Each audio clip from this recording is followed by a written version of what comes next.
Well, we're waiting for our next guest right now. I don't even know who our next guest is. Well, Christian will send somebody. Okay, good. Yeah. Good. Dude, so did we talk a couple weeks ago about, I don't know if it was like on air or off air, about figuring out how to go live on Twitter? We talked about it off air. Off air. Yes. Okay. So we did talk about it. We did. Okay. Did you see the debacle this last week? No. So, DeSantis... He did. Yesterday, right? I don't know if it was yesterday or Maybe the day before. He declared his presidency. Live on Twitter. Live. Yep. I did see that. And it was a disaster. It was awful. It did not go well. So, one, they crashed the servers. Yeah. Which couldn't handle that many. So, it got to, I think it was 190,000 people were watching, and then it crashed the servers.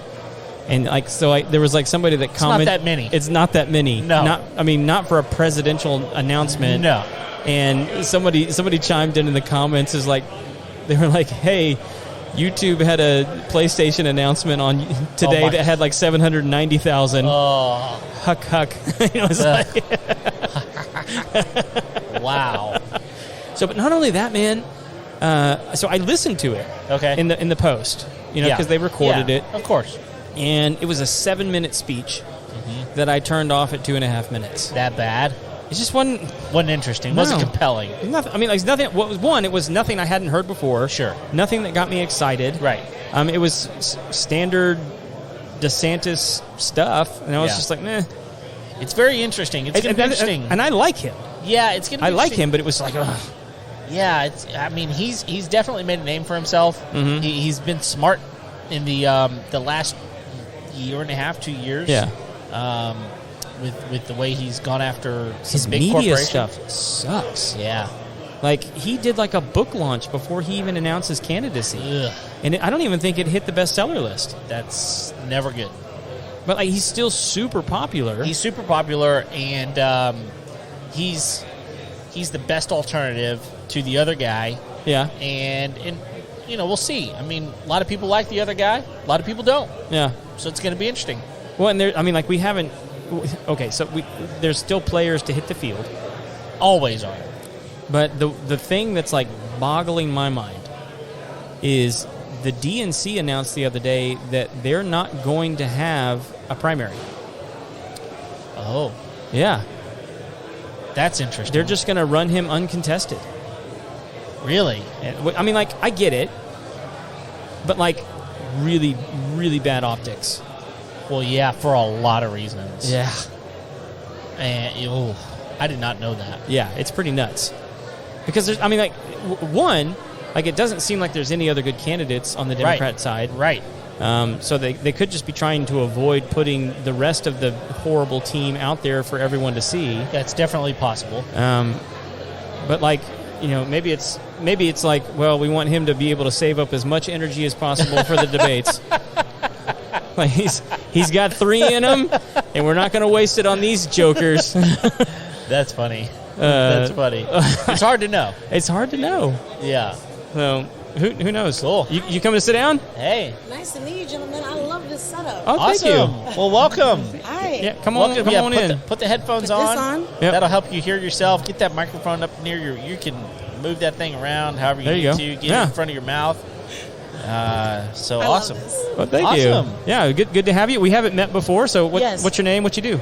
My name is Rosalind Amaka, and I am the founder of Belonle. I have a media marketing company, and we also do distribution. Oh, very cool. All right. Yeah. Now, you're not associated with the young man we were just talking to, were you? Which young man? Viva Houston. Viva Houston? No. No, okay. Because he said his dad does some marketing stuff, and we didn't. So anyway, have you met him?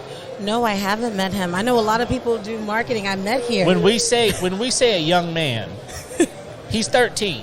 What? He's Yeah. 13 years old. I don't know where he went. I love it. He's been doing it for 3 years. Yeah, I believe it. Yeah. I seriously believe it. Yeah. Because whenever it comes down to all these young people, I know whenever I was a kid, my dad would have issues and I would help him fix his computer. But as a kid, your brain, the way it's programmed, and I worked at Apple for almost 8 years. Okay. Literally, I mean, I used to FaceTime my friends, and like Steve Jobs will walk by. Like, that's how far. Wow. And so these kids now, with all of this artificial intelligence, I feel old now. Me too.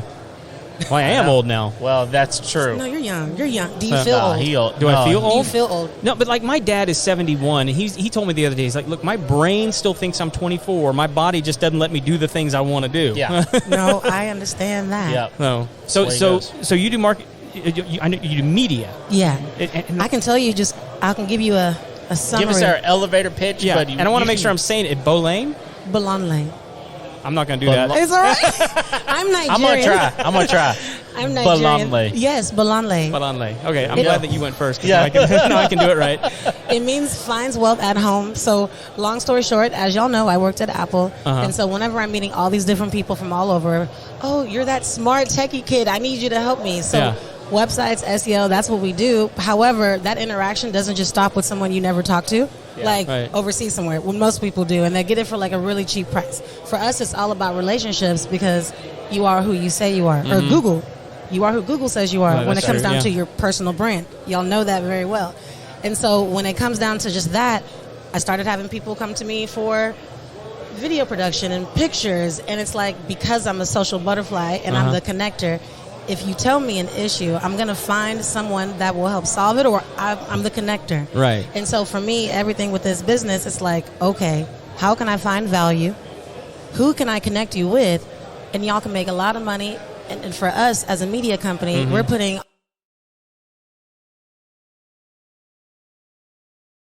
Bolonle. It means finds wealth at home. And what I love about what I do is that I've been very blessed to have a very interesting network of professional athletes, hedge funds, so many different people from different industries. And we're able to come together. And so when I even think about this event, why I'm so excited is because one of my buddies, Staff Financial, Tony Hills, as an example, Super Bowl champ, his whole, the TV show Ballers on HBO?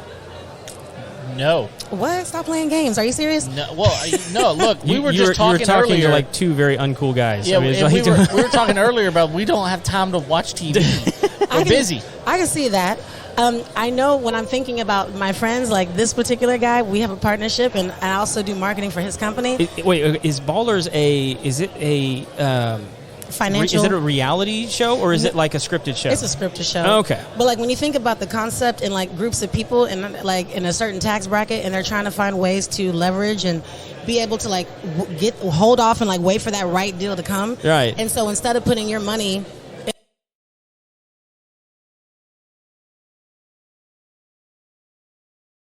and then you're putting into the bank account, and you're not making any money just sitting in the bank account. Right. How about we strategize and leverage this, put it into a tool, so that way when that opportunity comes, you're ready, and that money is yours tax-free. So things like that. Yeah. And then being able to leverage, get more real estate. I love learning so much from my friends. Yeah. And so that's the part about what I like to do, and that's how the craziness kind of started. Wow. So to run with your analogy, where in your experience right now is the cheapest real estate in the digital space? So like cheapest and then the most effective. What do you mean by that when you say cheapest real estate? So like we were just talking about how DeSantis had the major flop on Twitter. It was either yesterday or the day before or something. Did you hear about this? No. So I've been like glued, like filming stuff. I haven't seen anything. Yeah. So DeSantis declared his presidential run. Oh, officially? Yeah, live on Twitter. I like how he did it on Twitter. Well, see, that's the thing. It flopped because the servers crashed. Elon's trying to push Twitter to be like this whole new platform where everything happens on Twitter, and so he wanted to do Elon was on the call with DeSantis to declare the presidency to like unveil this new live thing, and it didn't go well. So it crashed at like 190,000 people. And so, like, hardly anybody heard it. I'm actually surprised that out of 190,000 people that the server crashed, you think they would have more support. That doesn't make any sense. Yeah, and so, like, Kevin and I were talking the other day because, we put the show out to a lot of different places. And I was like, it might be kind of cool to be one of the first ones on Twitter to be doing the show. Maybe we should figure this out. Well, then I watch him do it, and I'm like, maybe I don't want to. Yeah, what's the point? What's the point? You know what I mean? And so that's why I'm asking the question, like, where's the most bang for my buck digitally out there right now? Because if you're making content, I mean, like, you got to know that, like, making content on like Facebook has less return than it does on YouTube, but on YouTube you got to have so many followers in order for it to get payoff. Are you talking about the best like return as far as with you trying to grow your business and brand? Yeah, absolutely. Oh, it's easy. Hello. What's hello? Say hello. Okay. So literally so many people, with all this technology that we have on our phones, all these phones, with this pandemic and just with this digital age of so many people, they say that they're connected, right, but they can't even look at someone in their face and make eye contact. Like, that's a lost art for some strange reason. Sure, yeah. And so a lot of people, they miss so many opportunities by literally walking past someone. And many people, the biggest mistake I see is that sometimes we, in our minds, we know, it's like, okay, you know, in your head, this person, they look like they're successful, blah, blah, blah. You know, some people fake it till they make it. Yeah. A lot of people block their blessings because whenever you work really hard and you prepare for an opportunity, and finally when that moment is presented to you, it may not be in that exact package that you were expecting. And so there's a lot more that I can say, but the best part is face-to-face human interaction, and events like this is powerful. Oh, because for sure, yeah. I don't care how much money you pay on Facebook and Instagram. There is nothing more powerful than human connection. And so I tell that to contractors that I talk to nationwide every day, because there's another space in the real estate industry, and I can tell you now, because I look at the numbers every day across the country, the contractors and the people that I speak to that communicate with their customers, they don't just hand them off and it's like, let somebody else deal with it. The people that take the time from the beginning to the end, they're the most successful. I see the numbers every day. Yeah, no, I'm glad you said that, because it's absolutely true. People have forgotten that the personal connection is one of the most powerful ones. All of my biggest contracts that I've ever done in our business have been because of personal connections. They've never been a lead that came through digitally. And it's free. Like, even though I have this digital marketing agency, the fun websites and SEO, that's like the basic stuff. Like, who cares? Like, that's great. But, like, seriously, the networking, it's the relationship. People take it for granted. Because at the end of the day, like, it's one thing for you to be able to build a website for someone. Yeah. It's another thing for them, while you're building a website for them to say, hey, I'm working through this, and you able to help them with that. Yeah. It's great. That is really what keeps them connected to you as a marketer. That's how my business has literally, like, it's crazy because I didn't think about making all this stuff a business. I just wanted to help people. Sure. But the thing is, like, for us, we're full service, because a lot of people, they get their website done and then you can't even reach the person that built it, for crying out loud. Right. And so for us, it's like, whenever we work with our clients, because we deal with so many different industries and I'm all over the place, it's kind of like, hey, I have this right customer for you, or this client, and this could be a $20 million deal. Right. So you never know. Those deals come my way all the time, and I'm able to help people with those introductions. Right. And so that's why relationships are so powerful. And like I said before, just because this person does not come in a package that you expect, that may be one of your biggest blessings. Yeah. So one of the things that we always talk about is, like, the people that you surround yourself with. Like, you are the sum total of the 5 people that you spend the most time with. Exactly. I heard somebody explain something, it was just this afternoon, I'm going to see if I can remember it right, about how you know whether or not you're hanging out with people that are, and I hate to use the word better, but like people, whether or not you know you're hanging out with people who are better than you, or more successful, whatever it is. Yeah. Whether or not you know you're hanging out with those kind of people or people that are worse than you. Yeah. And what it is if you're hanging out with people that are worse than you, your self-talk will be all of your virtues that are good and all of their virtues that are bad. Because it's easier for you to elevate yourself above them. But if you're hanging out with people who are better and more successful than you, you begin to describe their virtues as good and yours in comparison as bad. And so that's when you know that you're hanging out with maybe the right kind of people that are going to actually help elevate you and take you to another level and, encourage you, inspire you, challenge you, That was so beautifully said, because I can honestly say from my experience, it's crazy because I really don't care what a lot of people do. I want to know who you are as a person. Right. I want to know how you treat people. Even whenever I talk to all these athletes, they know I don't want to talk about sports. I don't care about how are you when you're outside of here. Like, I pay attention to that. And what's crazy is the most successful people that I have met, billionaires, all of that. Yeah. I never know who they are, but you can just tell when you first interact with somebody and you're talking, those conversations are they negative all the time? And if something goes bad in their life or a situation, it's okay to have a bad day. Yeah. It's not okay every day. With that being said, I always pay attention to small things that other people may not. It's like, are you looking for joy maybe in the darkness, as crazy as that sounds? Yeah. But like, by the time I ended up, I conversated with people for like hours. We're having a great time because it's like we're talking about visions and dreams. We're not talking about other people or problems. Okay, if we do have a problem, how are we going to fix it? Yeah. That's important. So it's okay where things aren't perfect, but if you have the mindset of adapting when things go wrong, that is what makes a big difference. And by the time I get done talking with these people or we spend time, we exchange numbers, we'll meet again later, and then people come up to me, they're like, Rose, do you know who you were just with? No. I just know they were a really cool person, and I find out later. So for me, it's just like how you treat people matters. And how you treat people matters. Yeah. Yeah. No, it really does. But you'll get a good vibe off of me unless I'm hanging out with Kevin. That's true. I treat him terribly. Yeah, that's true. I totally treat him believe terribly. it. I totally believe it. It's mutual. It's mutual. We make fun of each other. Yeah. It's all in good fun. That's a good relationship. I like being stupid sometimes and silly. Well, yeah. I mean, you got to have fun, right? Yes, you always have to have fun. Life is too short. Yeah. I do not wait for the weekend for anything. I hope y'all don't either. No. I sure don't. I'm working on the weekends. Yes. It is what it is. That is a fact. That's when I get to do my other job. That's right. Yeah. right. I'm actually really curious too. It's kind of like, did you always want to like do this in regards of like being on camera and interviewing people? I love this. I mean, not really. I mean, like the genesis of it, I started in recording. Oh. Recording what? Music. Yeah. So are you from Houston? Yeah. Okay. Do you know what Sugar Hill is? So I worked at Sugar Hill. Okay. So, but it was way back in the day. I mean, that's back when like Destiny's Child was recording there. You're still awesome. So it was You're still awesome. They're still awesome. So I got to work with some really cool people. I was there, and then from there I ran the recording studio at Texas A&M. Okay. For a couple of years. Nice. And then I got into ministry, doing music on that end, and then God told me that I shouldn't be doing that anymore, and brought me back into my family business. But all along, I've always had the gear and stuff because it's more of a hop. One of the things I realized about the recording business is that no one was happy and everyone was poor. That is true. Yeah. That is very, very true. And I was like, I don't like either one of those things. Who's gonna fall?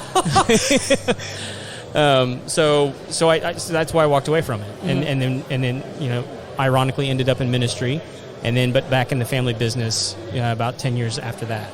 And then so Kevin moved to town 2017. Quickly became friends, and the podcast thing was kind of blowing up, and I was like, and my wife had told me, it's like, look, you got all this junk around the house, you need to get rid of it or use it.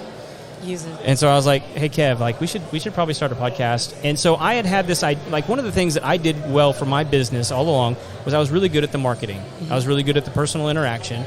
And there was a lot of people who are really, really talented and skilled at what they do, whether they be a plumber, electrician, all these things. And maybe they have they're not so good on the person-to-person relationship, or they're not so good at the marketing or whatever. And I'm like, but they're a really good electrician, or they're a really good air conditioning guy, or they're really. And I was like, we should build a platform where we can showcase these people and actually let people see their expertise and sort of draw out of them, their story, their business, and what it is that they provide for homeowners, and then just put it on display for everyone to see. So that, so there's like this catalog of and so we've been doing it for almost 5 years. What? Okay, we're gonna talk after this. After this, I'm just saying, no, this is really good because just when I just think about what we do, we bring visibility to people pushing the world forward. So with that being said, distribution. Yeah. And so I think that's really cool. You're helping people develop a skill set. And so when I even think about our network with so many people trying to get in that line of space, I'm thinking of one group right now. They have about 1 million people within that platform. The leaders are going to be in my house. We're filming some stuff like this coming up week. Okay. But I'm thinking of so many people now that would be interested in learning these skill sets. Oh yeah, I mean that's the thing is the barrier to entry is not a high. I mean especially now. I mean we have tech that pretty much does everything for you. Most people are just afraid to touch it. Yeah. That's the part. They're many people block their own blessings. Up here. Yeah. Oh sure. And the sad thing is it's kind of like they listen to too many people and they don't trust like their instinct and what's called on their heart. That's the best way I can say it. And so ignore the noise. Even with what I was doing, you know, people, they're just like, they didn't understand it. Mm-hmm. They didn't understand it in regards for like the why, I guess you could say. Yeah. And so you really want to help people. For sure. Well, and so the name of the podcast is the Homeowners Show. Mm-hmm. Yes. And the whole point, so take all of that and realize that that's not our audience. Yeah. Our audience is the homeowner. And the idea is that so many homeowners, they own their home, but when you're a homeowner, you're constantly working on your home. Yeah. It's a learning journey. It is. Just had a project like a week ago. That's right. You're fixing things. Something breaks. You got to fix it. You got to get your air conditioner has a problem and it's hot, so you got to call that guy. A leak, so you got to call that guy. Yeah. And at the end of the day, I don't know how to do any of those things. That's why I'm calling the guy. Yeah. And I don't know how to do them, but I do know that there are homeowners all over the world that are getting screwed by the contractors because they come in, they're like, hey, you got a leak here, but it's caused by this, and this, and all of a sudden now you got a $9,000 bill that really you probably only needed a $35 flange to fix something, right? And so our idea is get the plumber on the show. Let him tell you what he does. The honest one. Get them to tell you what he does and why he does it. And, oh, by the way, we ask this question all the time. What should a homeowner look for when they're looking for like a plumber? Checklist. Yeah, what should they look for? Because like we love having people in studio, kind of like we're having a conversation right now. That's our favorite. This is the best. I prefer this. We'll do remote interviews, but rare. But I don't like it. I do it. I don't like it right now. So there are a few exceptions to that for us. Yeah. But people listen to the show in all 50 states, 12 different countries. Beautiful. Wait, what countries? Oh, like we were popping in. Where was it the other day? I think it was India. Hey. So, crazy. which is an emerging country right now. Mm-hmm. So India's been big for us. Switzerland's been big for us. England's obviously big because they speak English. Australia has been big for us. We've never really hit that big anywhere in Asia, but I think they have a lot of like regulations to where stuff can't get through. I think that's probably the biggest reason. But like, I mean, it's weird. It'll pop, and like I think some of it is we have a lot of listeners that like travel around the country, and so like they'll go there and listen, and then I think the algorithm kind of like starts showing it to other people while they're there. I'll probably give you some listeners from Nigeria and Ghana and South Africa, just because I know when we share, I'm gonna definitely support. Awesome. Oh, nice. But yeah, so that mean that at the end of the day, we don't want homeowners to get screwed. Yeah. And so our whole platform is the idea of, for a homeowner, what can you do to ensure that you're getting the best person to come and do your stuff? And how do you learn that? Well, nobody really teaches you.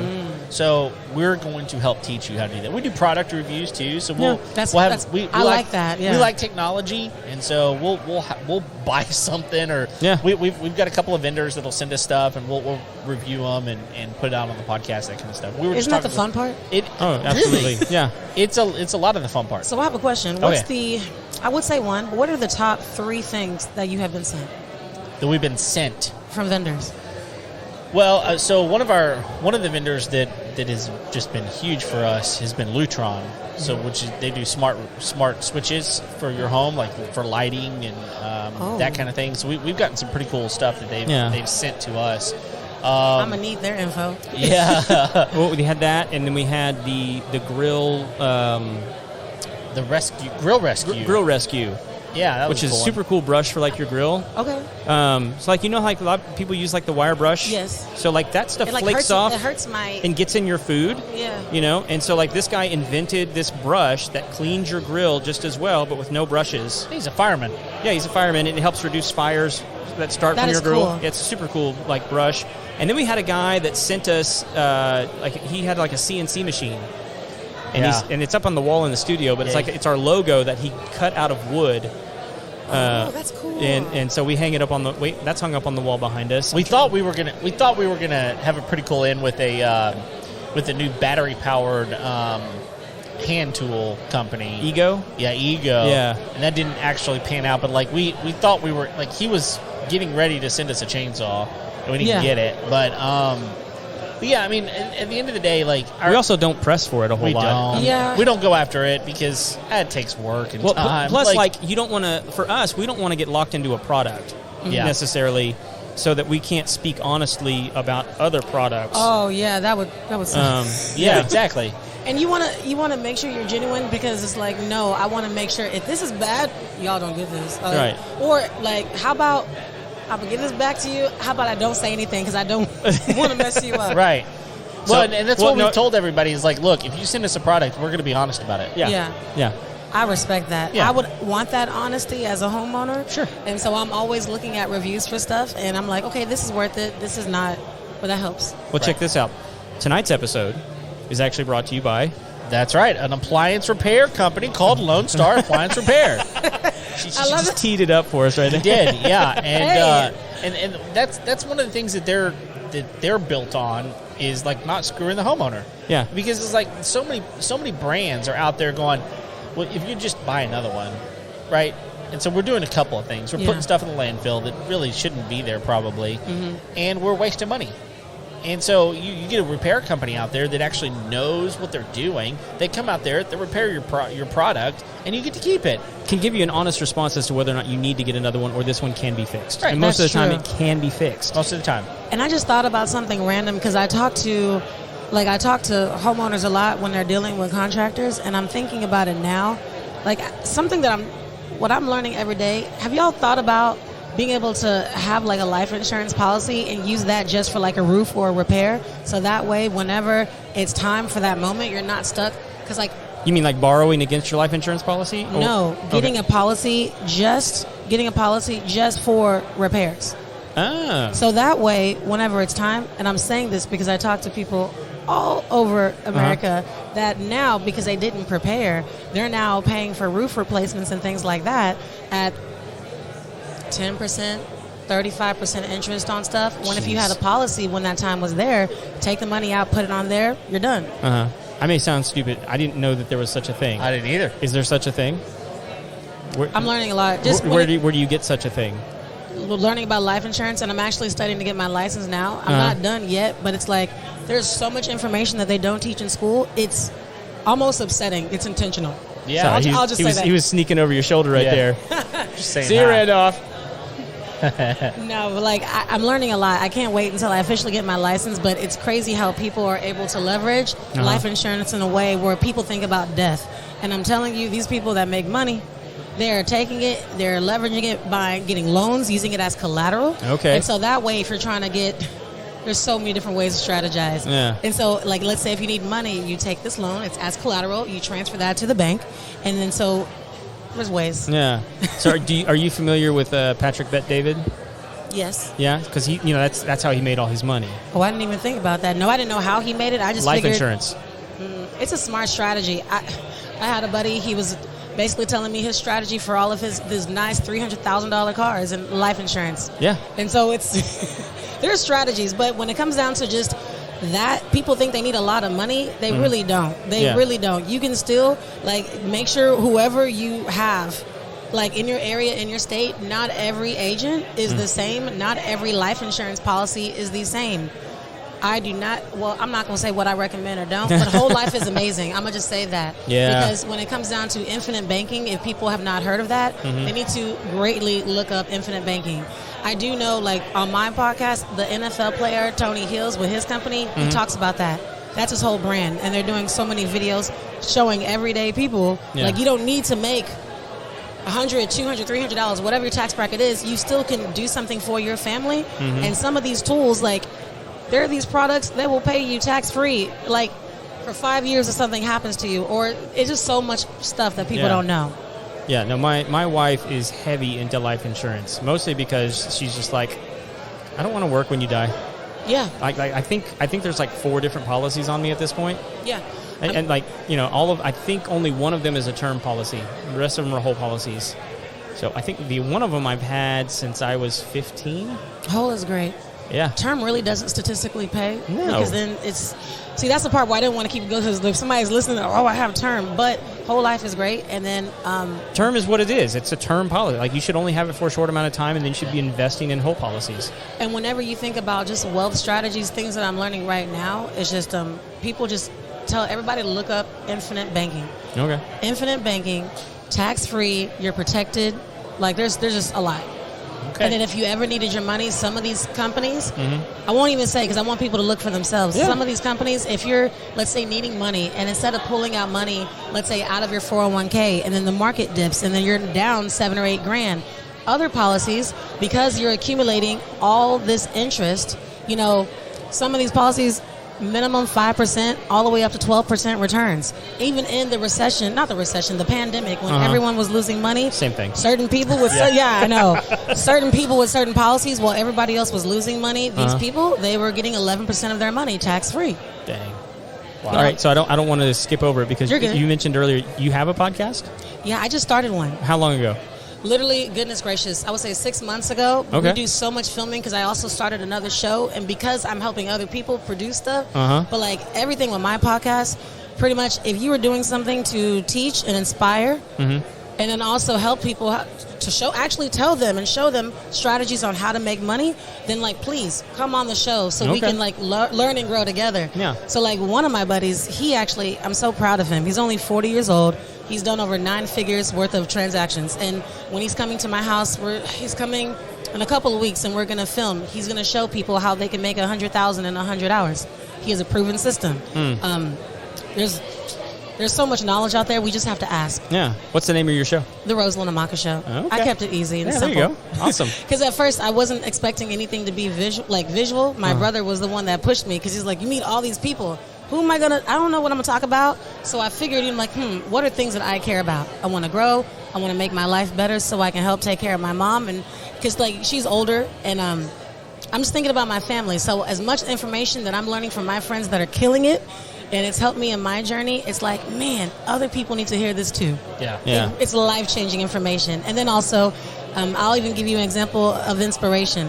One of my buddies, he's a military veteran, and it was crazy because when he was at my house, when you see him, he looks like the Hulk.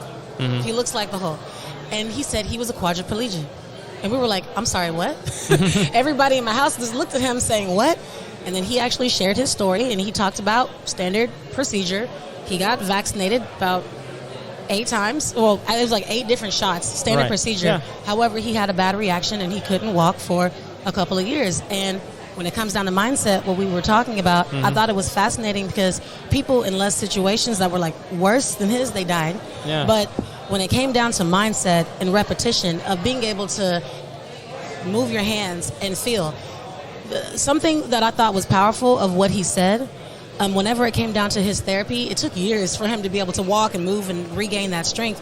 But it came down to like repetition. Even though like he was trying to make his fingers touch, and it was frustrating. It wasn't working. Keep doing it. Repetition. And like literally your mind. And so he was frustrated. Don't stop. Try. And like that, he started getting motion back. His story, it was just beautiful. Yeah. And so I like stuff like that. So it took him 2 years to get mobility back. That's crazy. Those are the type of stories that I think are fun. Yeah. And so, it's not all about the money. And if you are going to get the money, how do we bless people with it? Because that's what we do at Belongly Media. So, like, all of our clients, all these strategic partnerships that we have, everyone makes money together, and we all come. It's like, what's this vision that we have? Yeah. And so, it's great. Awesome. Well, so cool. we have some other guests to get to, but we love getting to chat with you. Yeah. Definitely come and find us afterwards. Love to get a picture. Yeah. And visit some more. So, if people want to get a hold of you, how do they do it? BelonglyMedia.com. And just because I am very hands-on with my business, I would, for y'all's podcast, Rosalind, ROSELYN, at BelonglyMedia.com. Belongly is spelled BOLAN, as in Nancy, LE. Media.com. Awesome. So it's just the beginning, so I'm excited. Awesome. All right. Thank you so much for sitting down. Good to meet you. Nice to meet you. Yeah, you too. Have a good night. Good night. Y'all are awesome. We'll visit some more. This is amazing. Oh, man. I'd like to say that was the first time that's been said about me, but Not well today. Not even true then. not once has it been true. No, not Wow. at all. Good convo. Yeah, absolutely. I think we've got another guest coming, so we'll Let's see who we got. wait on that.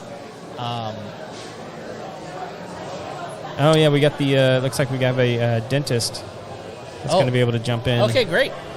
Um, That's fantastic. yeah. All right.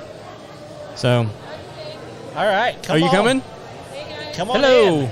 How's it going? Very How are good. you? Good. Awesome. There's some headphones right there, and that'll help you hear. And just pull that mic right up to your face. So we get the fun job of discovering who you are and what you do. That's right. Tell us about you. Well, my name's Amber, Okay. and our business is Access Surveillance Group. So what we do is we have video surveillance cameras that we place around construction sites. Oh. And we monitor these cameras from dusk until dawn. 7 Is days this like a the little week. high-tech rig I saw over here? Exactly. Okay, yeah. Yes, I saw some sir. blinking lights over there. All right. Before we get too much further, pull that mic a little bit closer. Oh, okay. There Is you that go. better? That is All better. right. Yeah. Okay. Yeah. No, that's great. So y'all do like around construction sites, Correct. and you monitor them. Yes. we Okay. do. And so we do residential or commercial, really whatever the client needs. Yeah. Okay. Are these the rigs that I see sometimes? They're like on wheels. That No. okay, so not those. No, ours are stationary. They're in the ground. They Oh. are buried and on 10-foot poles. Oh, okay. So nobody's going to mess with these cameras unless Yeah. they have a ladder. Okay. So, All right. and as well as the cameras, we do provide off-duty police coordination. So if someone needs a police officer or security guard on site, we do provide that service as well. Okay. Okay. So and like the reason you guys are there, I assume, is to prevent theft of material Correct. and vandalism. Right. Is that? I mean, Yes, I mean, that's exactly what we do. Okay. I mean, even if, so our cameras, they are triggered by motion. right. And this has to be some kind of a heat signature. So that's only going to trigger from a person or a vehicle or an animal walking around. Okay. Yeah. So as soon as we get that notification, we have our monitors, they'll check that. And if it pops up, there's somebody walking around, they're going to call the client like, hey, there's someone walking around your site. Are they supposed to be there? Right. And if that client says no, we're going to dispatch police immediately. Yeah. And so, we try to mitigate as much theft as possible. Yeah. And it does pay off. I mean, we have caught several people in the process of stealing material. Are you catching them because your cameras are discreet, or they don't care, or? Honestly, some people are very brazen enough to just do it right in front of the cameras. Okay. I guess they maybe think that they're not monitored, even though we have signs up. Yeah. But yeah. Because I know on home security systems now, if you jump on Nextdoor, people will talk about people doing stuff to their front porch all the time, even though they got a Ring doorbell. Oh yeah. But Absolutely. what they've done, and most of the time it's kids, but they've just kind of figured out if I wear a gator and I take the license plate off my car, I'm probably going to get away with it. I mean, Because right. you can't identify them at that point. That's I mean, true. have you guys experienced that on? I mean, honestly, we haven't had anybody wearing a mask, ironically. Oh, really? So far, no. I mean, we get the best description that we can for the police officers, and, it's in their hands after that. So, Yeah. I mean, we'll get vehicle description, the person that's committing the offense. and Okay. Hopefully they'll get there quick enough to stop them. And so are these temporary systems? Yes, I mean, they're only in the ground. They're easily removed. They're not bolted. They're not cemented. They're just buried very securely in the ground. And it's no long-term contracts, just month to month. Okay. So we're very flexible. If you just Yeah. need it for 1 month, okay, we can deploy our cameras. They'll be there for you. And are they hardwired? How are they getting power? So all these systems are self-contained. They're all solar powered, and Oh, our cool. cameras run off of cellular towers. So we can put out in remote areas. As long as they have decent cell phone signal, we can get antennas that should pick it up. Oh, wow. So we don't need any power source required.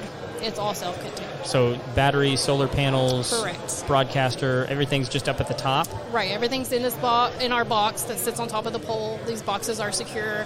It's locked. No one can get in it. Okay. So no one should be messing with these cameras. And like I said, it's 10 foot off the ground. Yeah. Good luck. You're gonna Right. get up there. And so it's just a camera up there. There's no Look, y'all can't speak through them, can you? Actually, we can. These Okay, cameras, we can speak through them. They do have a siren on them as well. It does record playback as well. So even though we're not monitoring during the day, if it does get triggered for some kind of motion, it'll record at least usually 30-second clip. We can set it longer. Yeah. And so if something does happen during the day, we should have video evidence of that happening. So if we have, like, say I'm building a home, it would be a good idea to have this on site. Oh, absolutely. You know, just to, I mean, a lot of people don't realize, like, even though, like, you have a contractor there, they may not be liable for materials stolen. Like, you maybe have to pay more if those walk off. And so, like, that's, you know, I mean, I would imagine y'all's service would be a lot cheaper than, you know, exactly stolen material. Yeah. Right. So our cameras do start at $395 a month for our single tower. And yeah, if you take that into consideration, that's not that much money per day. And if you're talking about $2,000 worth of material, that's just gone. That's out of your pocket. $2,000 worth of material is like a box of screws these days. I It's know. like, that's not even. Yeah, it's like 1 2x4. Right, 2 pieces of wood. Yeah, exactly. Exactly. So I mean, yeah, you would be out that much money. Absolutely. You know, just gone. Yeah. And so. Well, yeah, because we interviewed. We had a really cool interview with a guy. I don't know. It's probably a year and a half ago now. David Sellinger. Yeah. And so they do. AI assisted home security. Yeah, exactly. But they have people that are monitored. That they, you know, if someone comes on the property, they can tell them, hey, who are you? Right. And it's a live person actually talking to them. Hey, who are you? Why are you here? And if you don't leave, we're going to call the cops. You know, that kind of thing. And so having the ability to speak through the camera, like, it's amazing what. You know, people know if it's a robot. Right, exactly. You know, it's like, he said that he's even had people like, well, you're not real. And he's like, well, if I'm not real, how do I know you're wearing a blue shirt right now, and you're wearing this hat that has this logo on it, and you drove up in this car? Like, how do I know? And they're like, oh.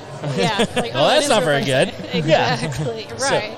It does. I mean, that makes a big difference. And we can say, like, hey, you know, who are you? And some people do, like, hey, I'm the sheetrock guy or something. Right. So, I mean, that does happen.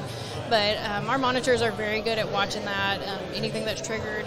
And if, you know, there was someone walking around, our monitors are going to call the client. And they're going to be like, hey, you know, there's a guy walking around the back of the house. Are they supposed to be there? Yeah. And as soon as they're like, no, then we're going to dispatch police. So, I mean, our monitors are on it. Yeah, it's pretty easy to get to know. Like, are you the sheetrock guy? Like, I'm the sheetrock guy. Right. Okay. Well, like, why are you fidgeting and starting to run? Right, exactly. It's like, I'm not the sheetrock guy. I mean, I don't know. Leave me alone. I was told to say sheetrock. Sheetrock. Sheetrock. Why are you're so nervous right now? Exactly. All right, so I got to know, what's the weirdest thing you've ever seen come across the camera? We had a guy, I'm not sure if he was on drugs or drunk or something, but Let's just he was assume just drugs. like Yeah. going around and just stealing trash from one of the construction sites, like literal trash, and we were like, okay. So, I mean, He's cleaning. right. I mean, I think you have an just wanted orange the peel, trash. sir. That is an orange peel. And the reason I said orange peel is because we just got through building a house for my mother-in-law, and I have never in my life picked up more orange peels oh my gosh. than the construction workers that left. Orange peels on the ground. Oh my goodness. I mean, literally a day I would pick up 20 Oh, wow. orange peels every day. And I'm like, well, they never get sick, I guess. I would just leave them there, man. Just You'll get like a citrusy aroma Well, around I have the property. dogs Uh-huh. that will eat anything. Are orange peels bad for I dogs? can't imagine they're good if you eat 20 of them. Why? Yeah. So, anyway, but that's hilarious. Yeah, maybe you'll get an orange tree. Probably not. Not that lucky. Not that lucky. Right. All right, so he's picking up trash. Yeah, just That's nuts. taking the trash. We're That's like, nuts. Okay. What did you do? Well, I think they had called the client because they were like, hey, there's this guy walking around, and they were just like, nobody's supposed to be there, but they watched him for a while. He didn't try to break into the buildings. He was just taking the trash. It's like, So could we're you like, bag that okay. up and put it on the sidewalk, Right. please, when you're done? Got a That'd roll be of great. Glad bags right over there. That's right. Just, the next night you leave him there just in case. Right. You never know.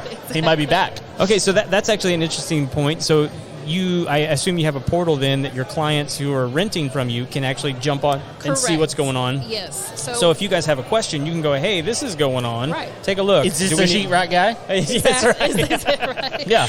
Yes, we do use the app, and so our clients do have access to their cameras while they're renting them, and so they can watch them whenever they feel like it. But we are watching them, They can literally every night. just, So cast it up on the TV and just sit there and watch the site all night long. exactly.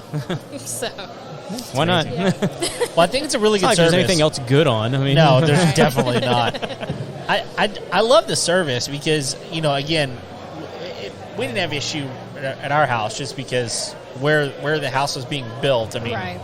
the deer were the only thing interested in it. But I just can imagine. That, Yeah. a lot of people, they don't realize that sites like that, people are curious too. Oh yeah. And they just want to. I would imagine like the neighbor down the road, you getting a new house built. After hours, they're going to go around with a flashlight and Right. start looking around, and maybe harmless. But it's like, here's the problem: the homeowner, even if they've not finished building that home, is liable Right. for people that are on their property. Absolutely. And so it's like, no, get out of here, Right. you knucklehead. And sometimes it only takes just bumping the siren at some people, Uh-huh. and they'll head out. We had that happen the other night. It looked like some just neighborhood boys walking around, in the construction, and we just hit the siren a couple times, and they turned around and left. Yeah. So sometimes that's all it takes. But our monitors are watching always. So Man, I had a friend telling me not too long ago that his son actually got in big trouble because they'd gone down to this area. There was private property. It was under construction. There were like new housing development that was going in down there. And they knew they weren't supposed to be down there, and there's cameras everywhere. And the cops showed up and wound up getting a phone call at home. I was like, hey, is this your son? And he was like, yeah. And he was like, you need to come get him because he's down here in this area. And right. if you don't come get him, we're going to take him, type of thing. And it was like, and of course, he got in quite a bit of trouble at home too. But a lot of that kind of stuff, like kids, they just think it's fun. Like they don't really know what they're doing. And there's a lot of, construction sites are dangerous. They are. There's a lot of stuff just like hanging out that you might not see. You walk into something, a board that you didn't know was there, or Nails. there's nails everywhere. Right. Literally everywhere. And there's holes in the ground and stuff that you didn't know. Goodness gracious, I don't know. They're not a safe place. Right. They're really not. You don't need to be there. So cameras can help. Exactly. For sure. And it does help, even so just having the cameras there present, saying they are monitored. It's a deterrent. It is a deterrent, Yeah. and it keeps people curious ones away, and hopefully the people that are brazen enough to steal, maybe they'll think twice. Yeah, absolutely. Yeah.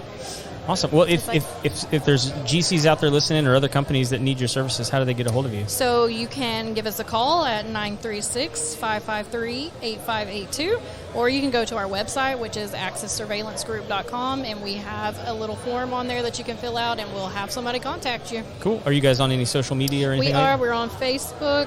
I believe that's all we're on right now, but just search Facebook for Access Surveillance Group, and we're there. Do y'all work all over the Houston area? We are in the greater Houston area. We are licensed for the state of Texas, so we can go further. Prefer to stay within the local area, right. but we do have some cameras out in San Antonio. We have some in Austin, and we do have some up in Garland. Okay, so great. We're kind of all over the place. Awesome. All right. Thank you so much for sitting down with us tonight. Yeah. Awesome. Nice have a to great meet you evening. guys. Yeah, have Thank a you. fun time at the event. All right. All right. Thank you. Oh man. Good. Yeah. We're very quickly bumping up against 2 hours, man. Oh, really? Yeah. Wow. I'm getting fearful that Adrian has forgotten about my tacos. He was supposed to get you tacos. He was supposed to get me tacos. Did you give him money to get them? No, I didn't give him money. No, he owes you. Because now I would be the giant fool that gave him money And got no tacos. And you're not going to, you're going to have to find the lawyer person and get a lien. That's right. I'm going to put a lien on his house to get my tacos. To get tacos. So I don't even know if they're still making tacos out They there. better be. I know. We're going to shut this thing down. There's tacos. where are you running the taco man? Isn't that good? Oh man. Well, do you know if we have anybody on the list still that we're waiting on? I think there's a couple more, honestly. Okay. We'll see if they actually get over here. Some guys over. But yeah. Okay. Well, there he is. Maybe he'll We'll bring some people over. Well, while we're doing that, let's just take a moment and thank our sponsor. Thank our sponsor. Yeah, thank you so much to Lone Star Appliance Repair.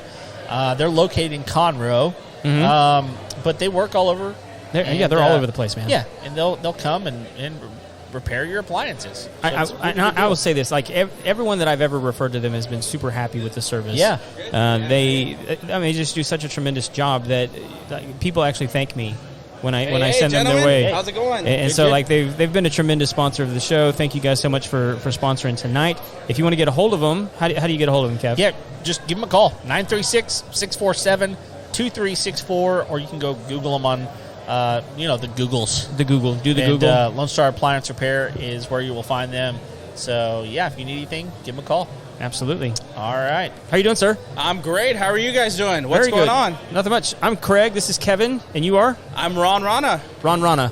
Absolutely. Right. I was just told come sit down, do an interview, and that's all I do is interviews. So I'm like, let's do it. Let's do it. What's going on? Okay, so cool. What do you do? So obviously, I just told you my name, Ron Rana. I'm a real estate entrepreneur, motivational speaker, and best-selling author. I own multiple companies. We're based out of here in Houston, but my main company is Investopia Online. We are a nationally recognized one of the top wholesaling companies in the country. So we find distressed properties for investors. Okay. I also have an education brand where we teach people how to get into real estate, how to find off-market distressed properties. So that's kind of the gist of it. Nice. Flip it and sell it, right? Is your book on Amazon? It is on Amazon. It is a #1 best-selling book on Amazon. Oh, it's right there. It's right here. Absolutely. Yep. Can we take a look at that? Yeah. The Real Estate Investors Dictionary. Hit #1 on Amazon. It was featured in Times Square, New York City. So I had a billboard in Times Square. Wow. I've got a massive social media following, 1 million plus across all social media. So, thank you guys for having me on your show. I looked up your channel. Definitely inspired. It's really cool. It's being broadcast on my YouTube, TikTok. Right now you guys are being broadcast. So awesome. We shared here on Facebook. So absolutely, dude, this is awesome. Thank you. When did you write this? I wrote that book probably about a year and a half ago, and became a #1 new release. In the first month, we sold over 4,172 copies. Don't ask me how I know that number, but yeah. So, people show me a lot of love in the real estate space. We're here really just to, inspire and impact people.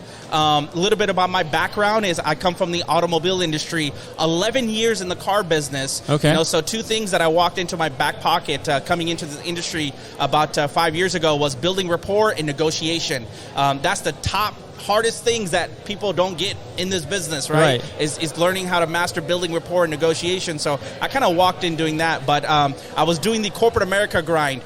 Kevin O'Leary said it the best. He said, hire someone to help build your dreams, otherwise somebody will hire you to build theirs. After 11 years of doing that, I was done building someone else's dream, and I really wanted to get out of the corporate America hustle and bustle, especially the car business. It's a grind. I've got Were you selling Bentleys? I actually own a Bentley. Okay. I wasn't selling Bentleys. I bought one, and they didn't give me this hat. I had to buy one. I've just bought my own private plane. A week ago. We're hangared at West Houston, and they didn't give me a hat either. So come on, I'm pretty mad at Cessna right now. What kind of plane did you get? It's a Cessna. Nice. And I'm getting my private pilot's license because I have a fear of heights, and to overcome it, let's go buy a plane and fly it. Yeah. So, I'm a big believer in overcoming your mind and overcoming obstacles. So one of my biggest obstacles is I truly do have a fear of heights. And I said, you know what? I want to overcome that because I don't want to show my children that's something I was afraid of and I didn't go out and achieve. Yeah. And I've got 3 boys, ages 10, 8, and 2. Awesome. And just to inspire, the most thing is just inspiring them. So, at the end of the day, I'm here to truly give back to the real estate community as we have been for years and years and years. Our educational brand has truly impacted many people. I've got students doing over $1 million a year wholesaling. Oh, wow. So it's been very, very life-changing for a lot of people. So for people that don't know, because you've said it a couple times, wholesaling. What is wholesaling? So wholesaling, in a nutshell, I'm basically finding a distressed seller who's going through either a probate, a pre-foreclosure, a vacancy, a divorce, and there's so many other situations, inherited property. What we're doing here is we're locating distressed sellers. We're getting the property under contract. So I've got, for example, a piece of paper, right? I've got my equitable interest in the contract here. I've got my rights in the contract. I now find a cash buyer who will pay me X amount for that contract. So I've got this house under contract, say in A-Leaf, for $150,000. I have a buyer willing to give me $160,000. How much did I just make? 10 grand? And I've only done this within a few hours of span. What was the last time you made $10,000 working a couple of hours? And that's the beautiful part about wholesaling. So all I'm doing is I'm selling the piece of paper, my rights, to that end buyer. They're going to go out, the ARV in the property is say around 300 grand. They're going to go out, flip it, the number works for them. I'm basically the middleman. Call me the drug dealer of real estate. Sure, yeah. Right? I'm the Pablo Escobar of real estate. I am the plug. So I'm finding deeply discounted properties for investors, and they don't want to go out and spend, $30,000, $40,000, $50,000 in marketing. They just say, Ron, find me a deal. Because the hardest part about this business is what? Finding a deal, right?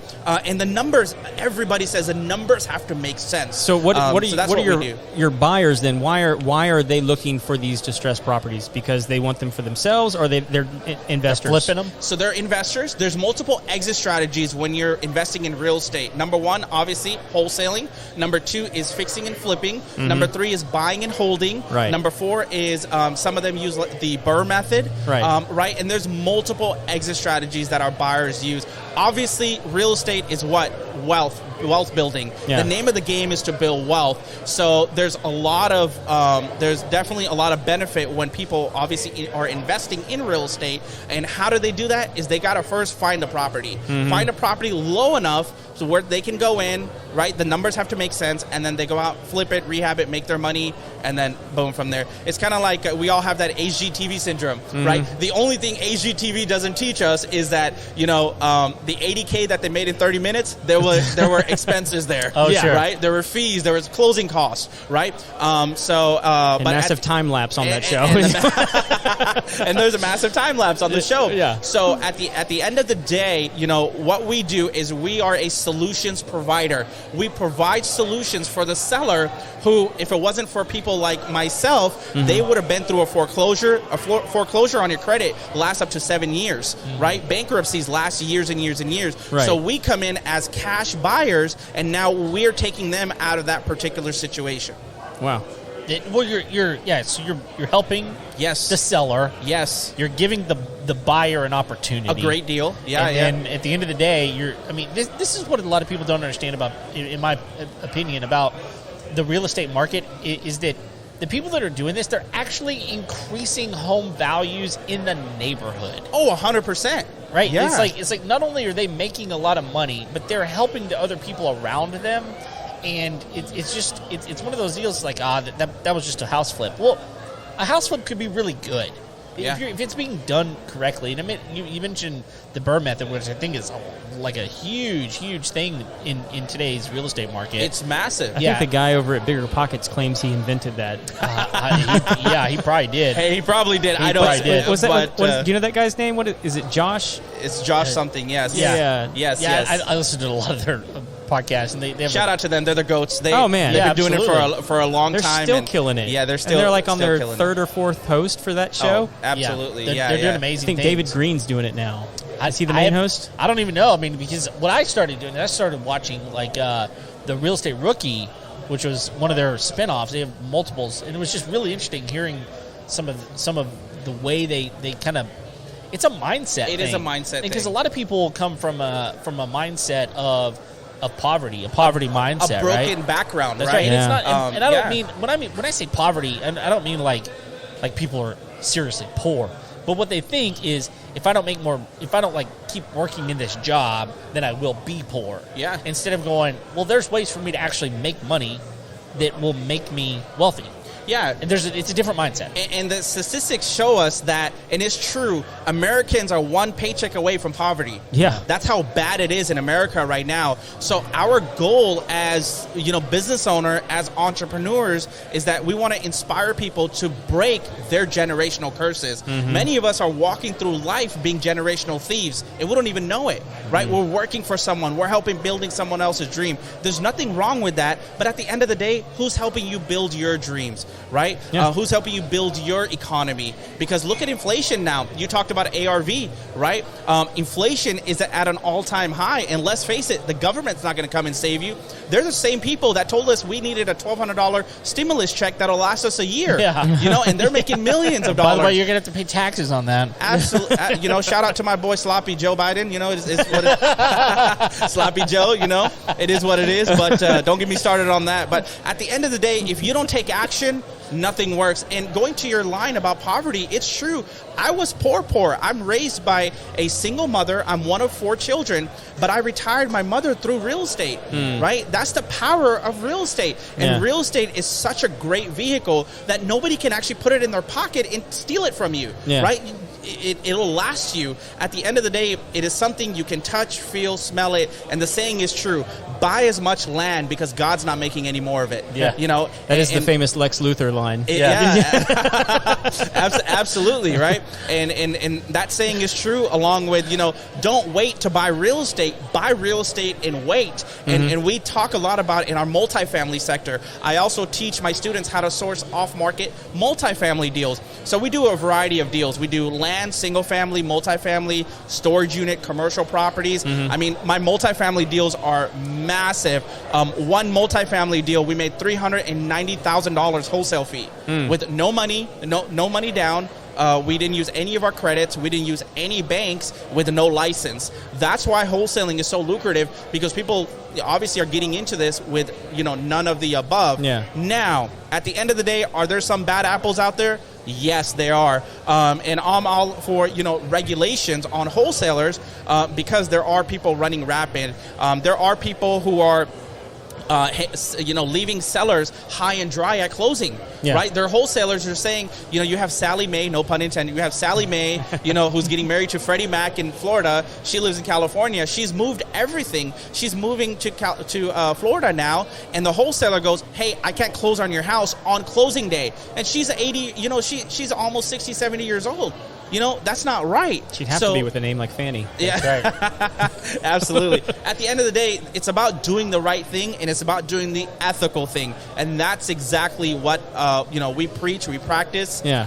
And we're local investors in this market. My office is located on Eldridge and Briar Forest. I'm a storefront. So if any of your viewers want to come by and chat just real estate, let's talk, let's chop shop, and I would love to. Let me ask you some questions, because I know there's a lot of people that find real estate an intriguing investment thing, and like with wholesaling, I think a lot of people get into real estate because they want mailbox money. Yes. You know what I mean? They want that passive income because they've listened to Kiyosaki, and they don't want to do any work. The quadrant, and so with wholesaling, you got to churn.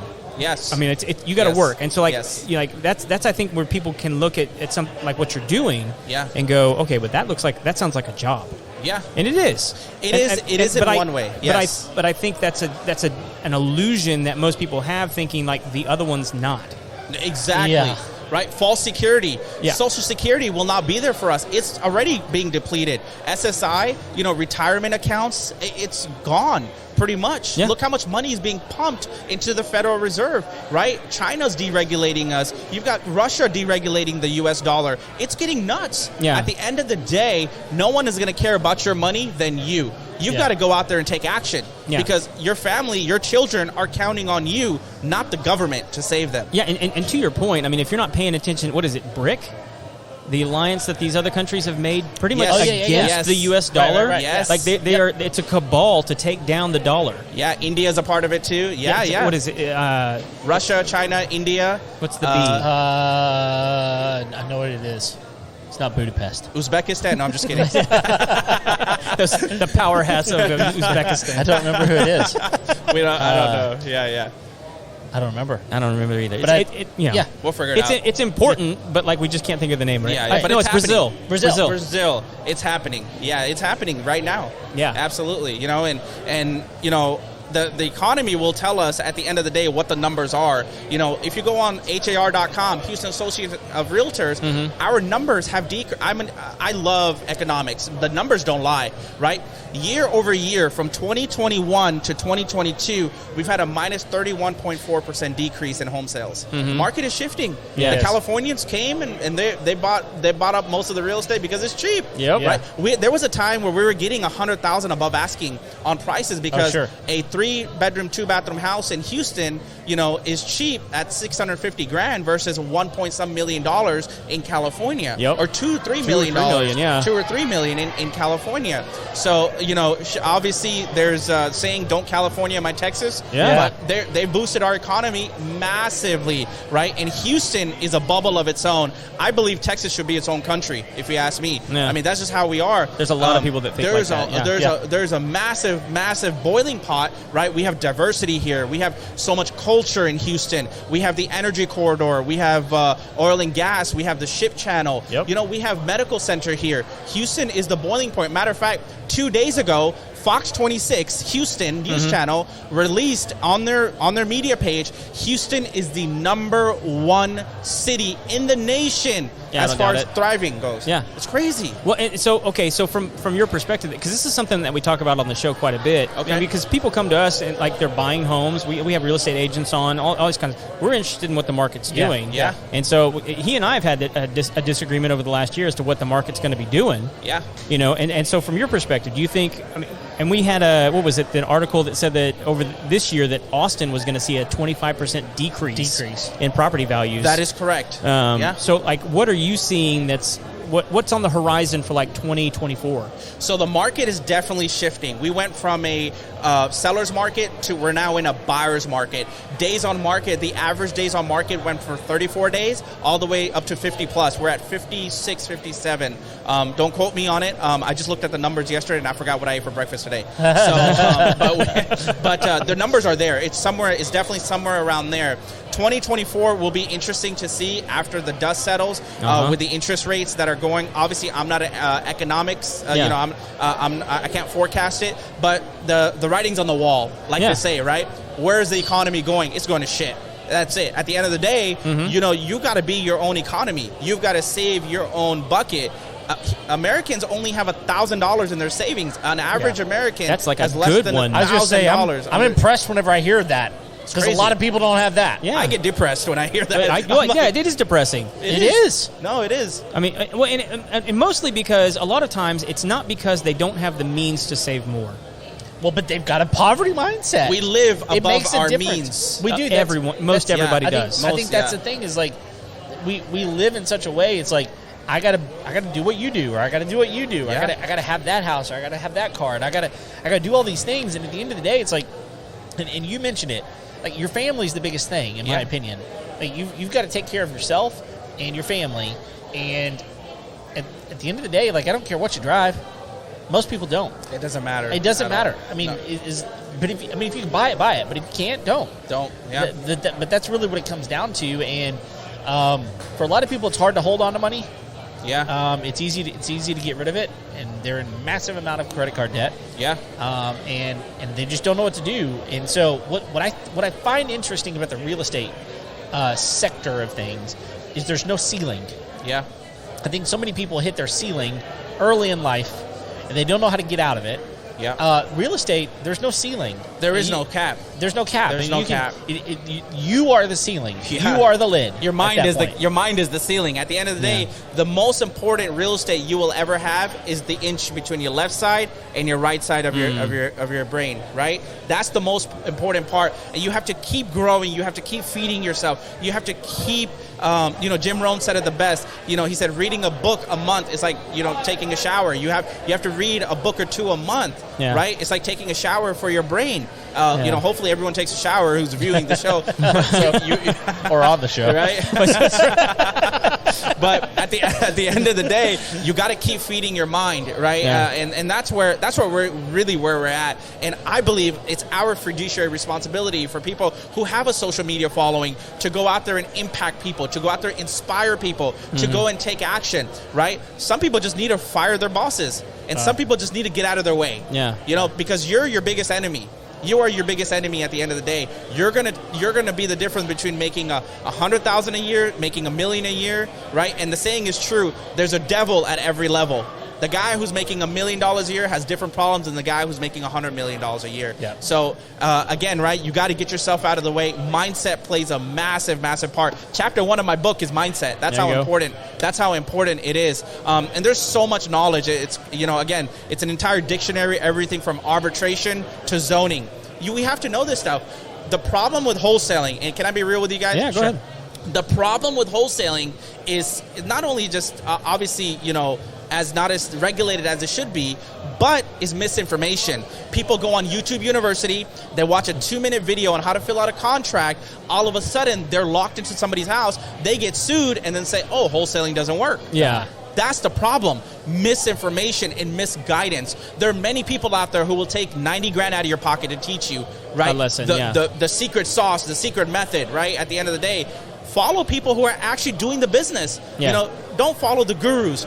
Follow people who are actually in the trenches, who are in your local market. So I'm sure you guys have viewers all across the country. Find someone who's doing it. And if you're in Houston, reach out to me. I would love to definitely sit down with your viewers and talk shop and how we can help them build their wealth, just like we're doing for a lot of people. Yeah, the thing that you're talking about is actually really good advice I heard from Jim Rohn one time. It's like, look, one of the best things you can do is find somebody who's doing the thing that you want to be or doing the thing that you want to do. Invite them to dinner. Yeah. Spend time with them. Take dinner costs what? $60 maybe. $60. I mean, but take them to dinner and just ask them questions. Yeah. How did you do what you did? Yeah.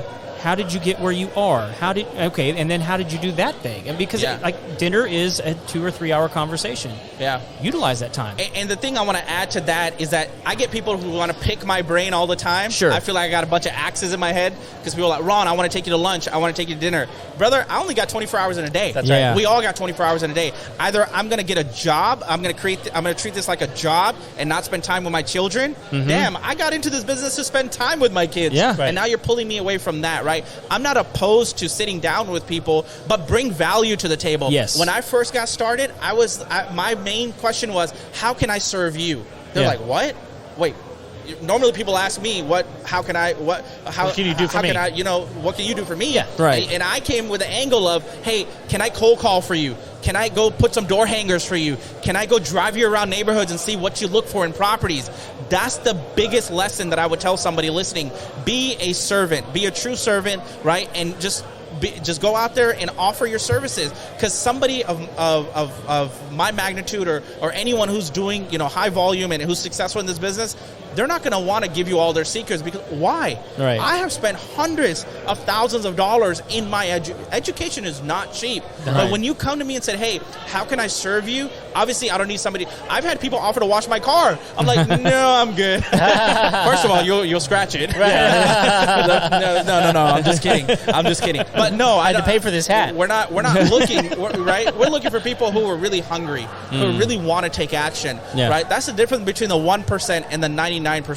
We live in such an entitled society. Give me, right? And being, leadership, again, don't get me started on the whole democratic thing, but we live in entitlement society. People are expecting things. I'm like, why? Yeah. Who are you? Why? I've had people call me and say, you owe me. I don't know you shit. I don't even know you. What? I don't know you. Who are you? I've been this, I've been that, I've been grinding and this. Well, good for you. I've done that too. Yeah. I came out of the mud. No one was there to help me to get out of the mud, right? Now that I'm a success, I want to help as many people as we can. And I tell people, have you done this? Have you done that? And this is before the book. Now I just tell people, hey, have you read the book? Yeah. straight up plug. It's a couple bucks on Amazon. Yeah. Right. And go buy it and go read it, because it's the no bullshit. It's going to give you all the details of how to get your first deal. I mean, on average, our students are getting their first deal within 2 weeks. So we've been able to dial it down. We've been able to hone in into our marketing.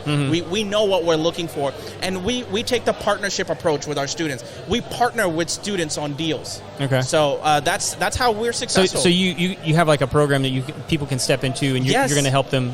Yeah, we do navigate.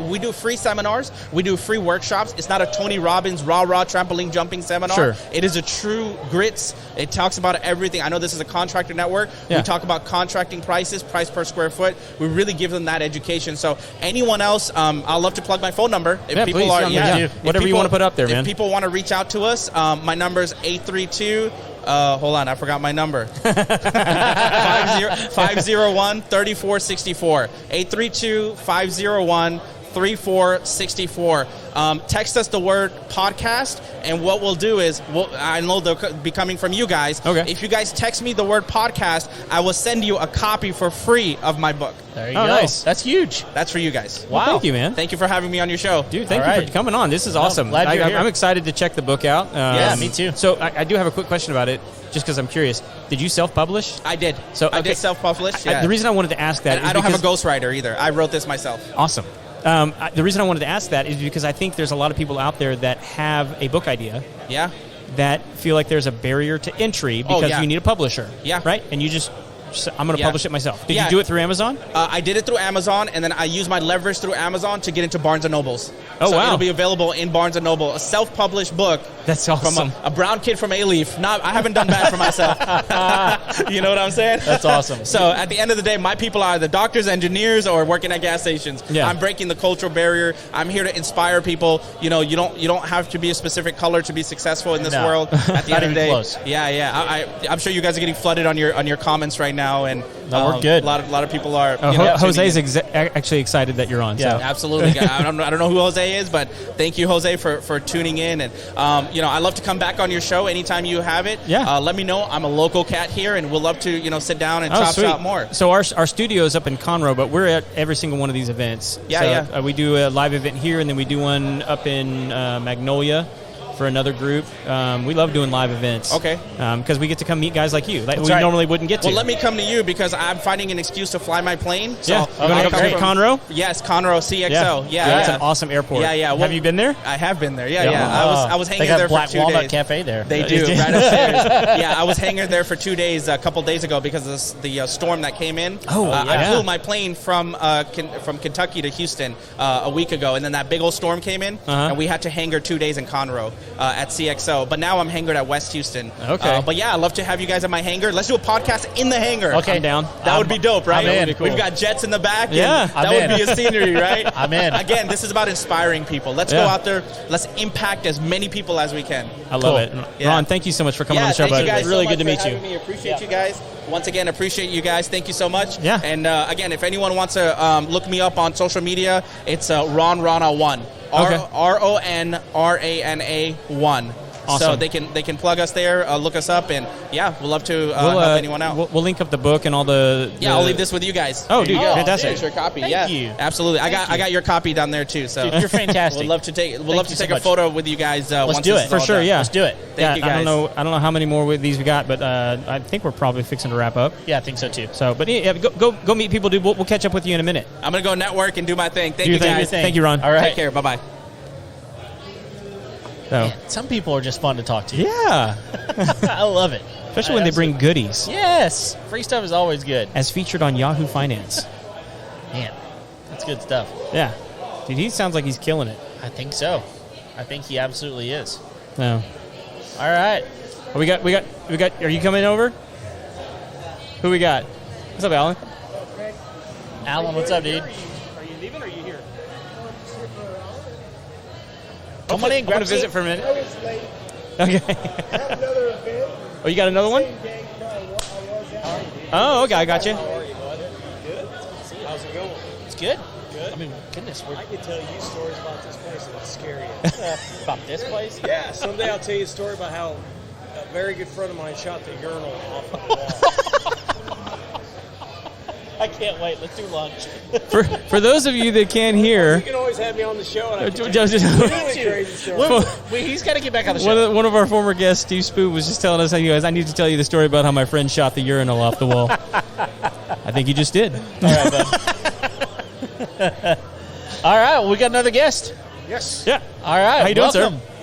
Doing all right. Doing all right. How about you guys? Good. What's your name? My name is Jorge Vallejo. I'm with K&K Construction. Okay. What kind of construction you guys do? We're general contractors. Basically, we do house flippings, but mostly we deal with home remodels Okay. and residential, and we're now going into commercial.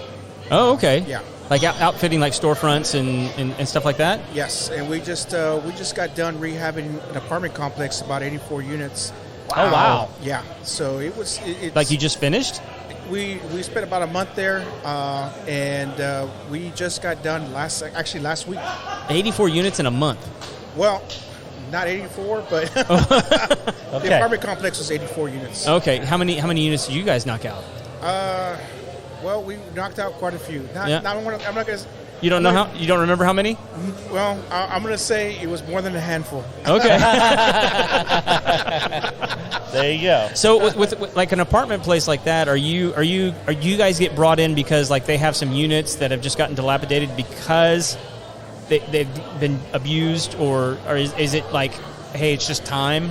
Or More so, we also did the facade, the front, the entryway, which is one of the biggest things that the owner wanted. yes, Because- that's how they get people in there. Exactly. Yeah. What you see is when you're passing by, if you see something ugly, Yeah, you're not gonna stop. You're going to That's keep right. going. Yeah. So we were able to go ahead and create a better front facade, front entry Yeah. for him, and basically, they're going one by one, and eventually we'll hopefully get all 84 units done. Sure. But it's usually one of those things where you're going, person moves out, Yeah. you go in. Person moves out, you go in. Yeah. So this is going to be an ongoing contract for us in the future. So we're kind of happy about That's that. awesome. You build that relationship with the complex, Yeah. with the owners, with the manager. Pull that just a little bit closer. Alrighty. Yeah, there you go. There you So go. you get to go ahead and build that relationship with the owners of that apartment complex. Yeah. The manager. It was funny because just that relationship. It was more of a once you get after a couple of weeks, it's no longer Mr. So and so. It's hey brother, hey boss, how you doing? Yeah. And he's calling me, hey, what do you think about this? What do you think about that? And so he's gauging my interests, my opinions. So it's good when you build that kind of relationship with the client. Yeah. Yeah. Because a lot of times you get caught up and it's Mr. So and so, Mrs. So and so, and that's it. Yeah. You go in for a week and you're gone. Right. But you actually have to go through an entire month of seeing each other. I knew what he drove. I kind of, Yeah. hey, where do you go to eat around here? He Yeah. told me where to go eat. So it was interesting to build that kind of relationship with him. Yeah. Yeah. And so, but you guys are also doing like home remodels. Yes, we do home remodels and we do house flipping. Okay. So So do you- when you do you- guys are in there, are you mainly doing like kitchens, bathrooms? yeah, we do. We've done bathrooms. We'll do, repainting rooms. A lot of times, they want a new color. Kids' rooms, they'll change from, a kid being maybe 8, 9 years old. Now they're a teenager, Yeah. and they don't want that pink room. Yeah. Now they want to go to that goth black, or they want to do the grays, but darker shades of colors. Yeah. And so that the pink and the white are gone. So now the kids want something different. Of course, mom and dad say, well, if we're going to repaint the kids' room, might as well paint our master bedroom. Yeah. And while we're there, let's go ahead and redo our bathroom, redo the kids' bathrooms. And so we just, we got done with the project a couple of weeks ago, where we redid 2 bathrooms, 3 rooms. Oh, wow. Oh, wow. So, we were able to So, go ahead and get that done. whenever you're working on the flips, do you work with investors for those? My boss, actually the owner of K&K Construction, he is an investor. He goes out, he has a realtor that works with the company. They go out, they find a home, and they go ahead and flip. Now, I've only been with the company for 2 months. Okay. It's an actually quite interesting story because I actually rent my boss's one of his houses. Oh, okay. Okay. Nice. I'm new to the Houston area. I moved here in August of last year. Okay. I'm originally from South Texas, Brownsville, Texas. Okay. And my wife got her degree in Diction Studies, and she wanted a better opportunity. Of course, Houston provides that. Yeah. And so we decided to move to Houston, and I was looking for a home, and it just happened to be, it caught my eye. Yeah. And we made contact. We were able to get into the home, and then just being there created a relationship with him. And he asked me, he said, "Hey, what do you think about home construction?" I said, "No, don't really think about it." Not on the agenda for Tuesdays. I was thinking about tacos that day. So, he asked me, he said, "Well, I want you to help me with my company. I see you. You're very professional.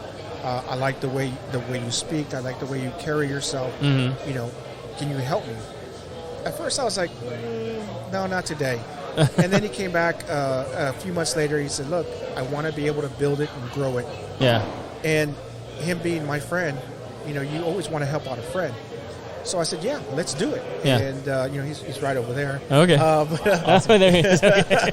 and so we were able to go ahead. We sat down, and I've been working for him for a couple of months, and I mean, he's like a brother to me.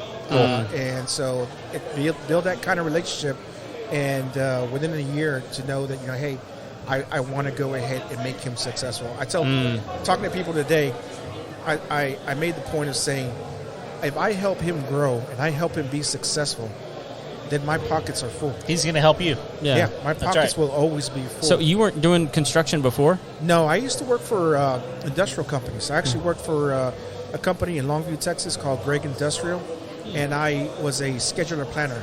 I managed over sometimes 1,500 to 2,000 employees, taking them from site to site. Sometimes we'd be over 50 sites, and being able to go ahead and take people from here to there. If a project's coming up, being able to go and foresee those things. And so from there, I went to Brand Energy, Energy and Infrastructure Services. Okay. That's another industrial company. And they, both companies work basically power plants, gas plants, nuclear plants. And so, I took that experience of being able to manage people. And that's one of the things that my boss, his name is Cody Tran, Cody was able to go ahead and he wanted me to take advantage of. It's using the ability. Leadership, we always talk about leadership being able to influence people. And it's true. If you can influence people in the correct way to get the most out of them, that's the most important thing, because you can come in every day and say, "Hey, look, you're going to do this, this, this, and this." But there's a way to do it. There's a way to come in the morning and say, "Hey, look, guys, this is what we want to accomplish for the day. This is the plan of the day. Can we meet it? This is what I want. This is what I want to get done. What can you get me? What can you get done for me today?" Yeah. And a lot of times it's the way you approach employees that you're able to get the most out of them. Because a lot of times, we get into that mode. We've been there ourselves. Boss comes in, says, "Hey, I want this, this, this, this." Slam 3 times on the table. I need this. Yeah. And I've been there. I've been in those kinds of jobs where, boss comes in, says, "I need this, A, B, and C." By the time, but what if A takes longer than B? And Which one should I do first? Exactly. Yeah. So a lot of times you get into that. So a lot of times I tend to, when I'm getting ready to do a job and I'm organizing the job, it's basically saying, "Hey, this is what I want to get done. Can we get it all done?" Yeah. And it works. It actually, I've been able to take that ability. I've been an HR manager before, but to be able to take that ability, the skills that I have, and incorporate them into construction life now, and being able to go out to work sites, because now I'm a project manager for K&K Construction. So now I go out there and I go and I visit these sites and, "Hey guys, can we get this done?" Yeah, it's all about efficiency, right? Yes, exactly, efficiency. And if you can get the most out of your guys, the quicker jobs can get done. Because if we get job 1 done, we can move on to job 2. Well, it's not just about getting it done for you. It's getting it done for the customer and the client. Because here's the thing. First of all, you hear horror stories of people that get into a house build or a house remodel or something, and it takes them, months and months and months longer than they anticipated it was going to take. And so we just got through building a house for my mother-in-law, and people said, hey, so is it done? How'd it go? And I was like, I still want to talk to my contractor. I feel like if you get to the end of a house building, you still want to talk to your contractor. They did good, because like we're still friends, like that's good, because so many times you get into it, it's like, man, I don't ever want to talk to that person again, right? Like, that guy can drop dead. Exactly. Yeah. I don't want anything to do with him, because at the end of the day, here's I guess my point. When you do something good for your client, they're going to tell other people about it. Exactly. And when they tell other people about it, there is no greater marketing than someone saying, I had a great experience with this person. I would hire them again. That is the best marketing you can possibly have. And you go out on the job, you do an efficient, good, quality job, and it's done on time or maybe even early. And then at the end of the day, it's like, look, use this guy. He's going to treat you right. And that's going to build his business, and it's going to keep your pockets full. Like it's a cyclical. It's all cyclical, right? One of the things when we work in those apartments was on the last days. I took the time to walk the property with the manager, and even the owner was there that day. And we took the time to walk it, and I told him, look, if you find something that's wrong, tell me, because I don't want to go ahead and walk away. You give me the check, I walk away, and then you're like, I should have told them about that. Yeah. Or you know what, man, they got away without doing this. I don't want to be that guy. Mm-hmm. I've always tried to live my life honestly, and I always want to make people. I want to go ahead and leave a lasting impression. First impressions are great, but lasting impressions last longer. That's true. Yeah. And so one of the things I did is I wanted to make sure that I did it once and I did it the second time. Right? After we finished, I walked through it. The day after, I still came back and I walked again, because I wanted to make sure that he was going to be happy with the work. And I do that with the jobs that I've been able to manage is make sure the customer is happy. Yeah. Because if the customer is happy, then they're not going to be complaining about me later on. And what some of the good things that I've heard back is through my boss. He's like, so and so, project, the owners from project so and so, they say, you're very professional, very courteous. They were really impressed by you. And I used to, I spent 6 years in the Marine Corps. Oh. And one of the things that I learned from the Marine Corps was confidence. Yeah. When I was in high school, I was about 5'10", weighed about $105. I was a scrawny guy. But when I went to the Marine Corps, of course, you build muscle, you build yourself up. Yeah. But it also builds my self-esteem, it built my confidence. So getting out of the Marine Corps, being a veteran, I'm a disabled veteran. One of the things was I'm able to go ahead and get out, and I have that confidence when I'm talking to people, and I'm able to go ahead and I remember my P's and I remember my Q's, and I try to be as polite, even when I know they may have done something wrong. I apologize. We should do better next time. And they look at that and they're like, wait a minute, it wasn't your fault. Yeah. But still, I apologize for the inconvenience. It's a reflection that this may have caused. Wow. We'll do better next time.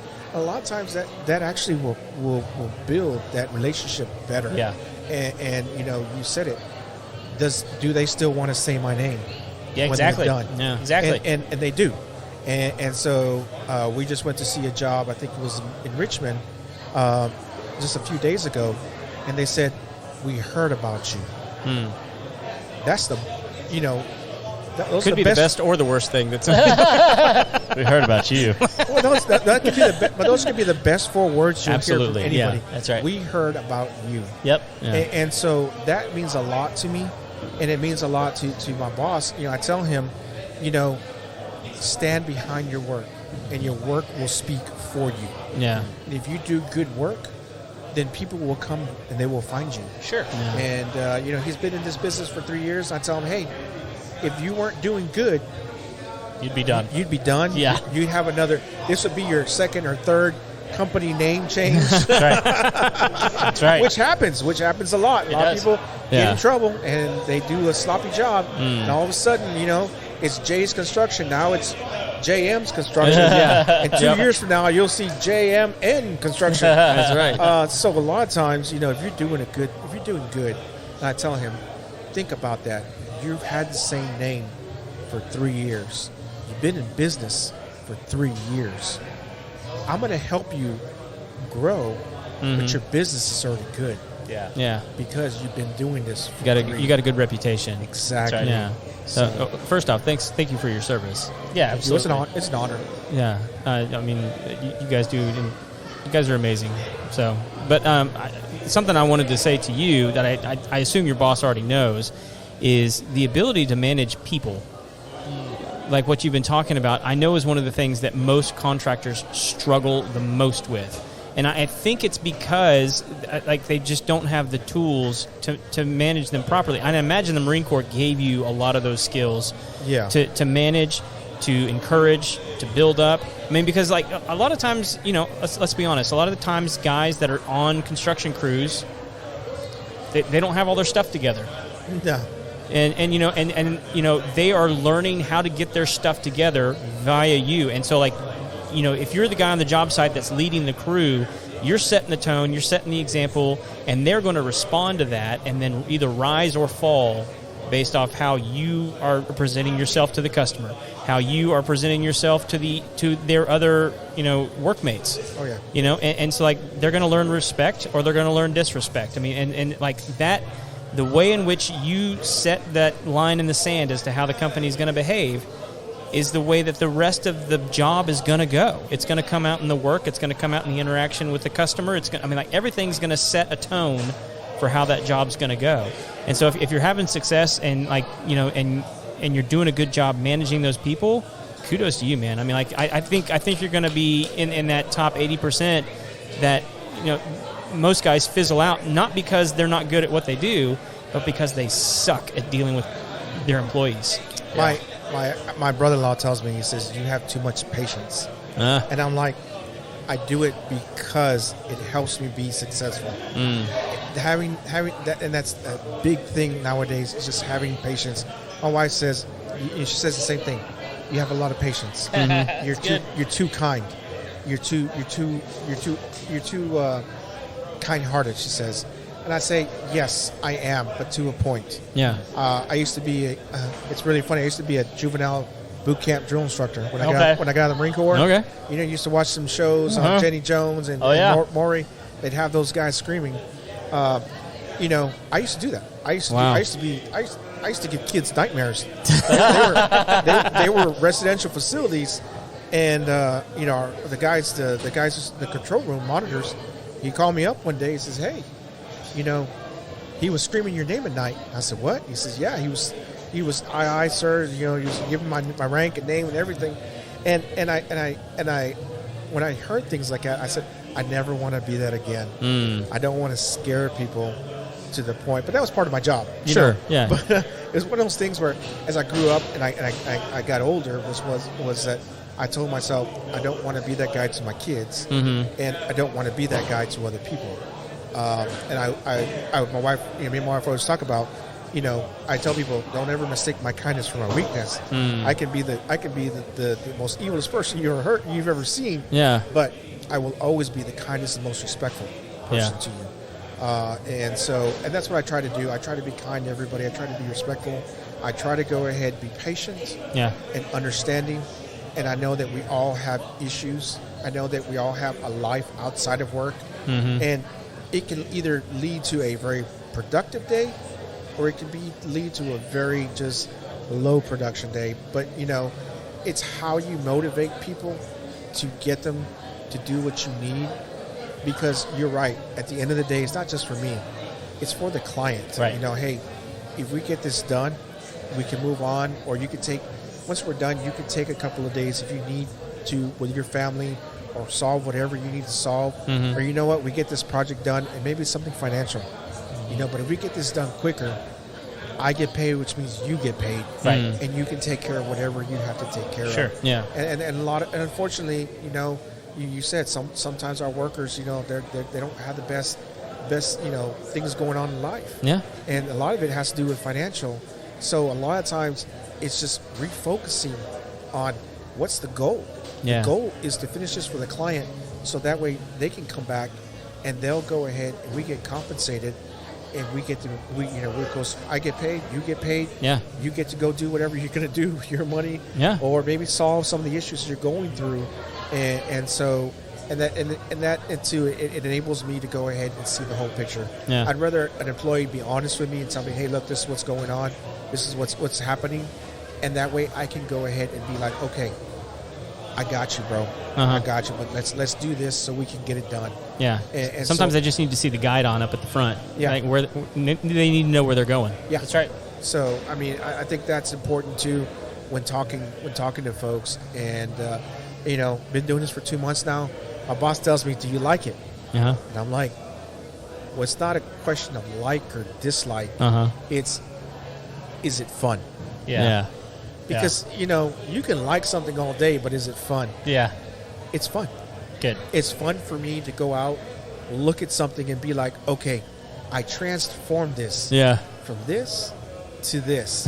It may have taken me a month or it may have taken me 2 weeks, but I'm able to go ahead and see from the beginning to the end. Yeah. And that, to me, that's the best part. That's the best part of construction. Being able to see it from A, and now I get to see it at Z. and that's what he's been able to give me the opportunity to do. Mr. Tran has been able to give me that opportunity to jump in this, not, I tell people, I don't put my hands on anything. You don't want me to put my hands on anything. Don't ask me to pick up a hammer. Don't. Yeah. And Cody be the first one to tell you, no, don't pick up a hammer, George. That's right. Mr. Jorge, leave the hammer there. So, and so, he's given the opportunity and just to be able to go ahead and have fun. Yeah. And, we kid around, me and him, a lot of times, we're always joking, but because it's fun. And if you can make your work fun, you can keep doing it every day. You'll never lose. Yep. Yeah. That's day right. in, day out. Yeah. You're gonna have fun, and that's what I'm having. I'm having fun.